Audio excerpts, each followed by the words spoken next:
گندم کا معاملہ ابھی تک یہ سیٹل نہیں ہوا. اعلانات ہو جاتے ہیں, اقدامات سامنے نہیں آتے. پہلے اعلان کیا کہ گندم خریدے گی گورنمنٹ, اور یہ ہماری 75-76 سالہ پالیسی. وعدہ کر کے مکر گئی پنجاب گورنمنٹ, اور دھوکہ دیا انہوں نے, اور کہا کہ ہم نہیں خریدیں گے اب. اور وہ کسان کے جس نے اپنی ظاہر 5 ایکڑ 10 ایکڑ والے لوگ, 4 ایکڑ 2 ایکڑ والے لوگ, اور ان کی بھی بڑی تعداد وہ ہوتی ہے کہ جو ٹھیکیداری نظام کے تحت مقاطع کی بنیاد پر یہ کام کر رہے ہوتے ہیں. ان کو اپنے پر ایکڑ سے جو 40-50 ہزار روپے ملتے ہیں 6 مہینے میں, تو آپ بتائیں یہ کیا پیسے ہوتے ہیں. جو پروفٹ ان کا ہوتا ہے وہ اگلی فصل کے لیے ان کو انویسٹ کرنا ہوتا ہے. آپ کسان کا حال تو دیکھیں. اور یہ جو 6 مہینے کے مین آورز ہیں اس کا تو کوئی حساب ہی نہیں ہے. یعنی اگر 1 ایکڑ سے 40-45 من گندم ہوتی ہے تو جو اس ایک اندازہ ہے کہ 50,000 روپے تک اس کی انویسٹمنٹ کسان کی ہوتی ہے. اگر اس کو گورنمنٹ کا ریٹ مل جائے تو اس کو کچھ تھوڑی سی سہولت مل جائے, زیادہ سہولت نہیں ملے گی, لیکن گورنمنٹ اگر خریداری نہ کرے اور پھر تقریباً یہ 2,500 ایوریج کے قریب یہ گندم اگر فروخت ہو, تو آپ بتائیں کہ اس کو تو پورے 6 مہینے میں 1 ایکڑ پر 40-50 ہزار روپے بھی نہیں ملے. ان 40-50 ہزار روپے کے پروفٹ کو اسے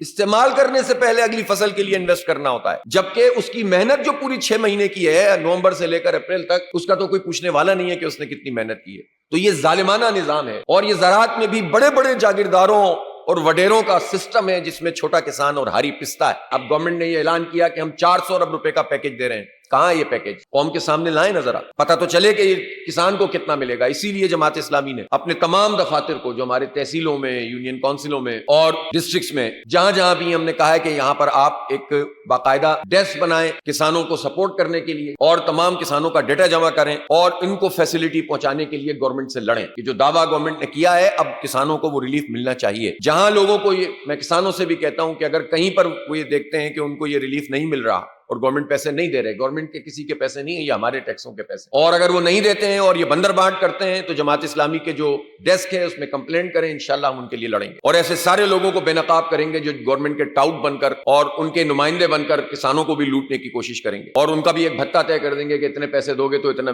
ملے گا. اس لیے یہ 400 ارب روپے کا پیکج, اسی لیے ہم نے کہا تھا کہ یہ کرپشن کا نیا دھندا ہوگا. سیدھے سیدھے طریقے سے آپ گندم خریدیں, بجائے اس کے کہ آپ جو ہے وہ اس طرح کی چیزوں میں جائیں. اور اب ظاہر ہے وہ ہارویسٹ ٹائم ہی ختم ہو گیا ہے, تو بیچارہ کسان اور ہاری اور چھوٹا کاشتکار کہاں جائے. اس لیے ہم ابھی بھی اپنے موقف پر قائم ہیں, اور ہم نگرانی کریں گے اس پورے عمل کی کہ قوم کا پیسہ قوم کے غریبوں کو اور کاشتکاروں کو ملنا چاہیے.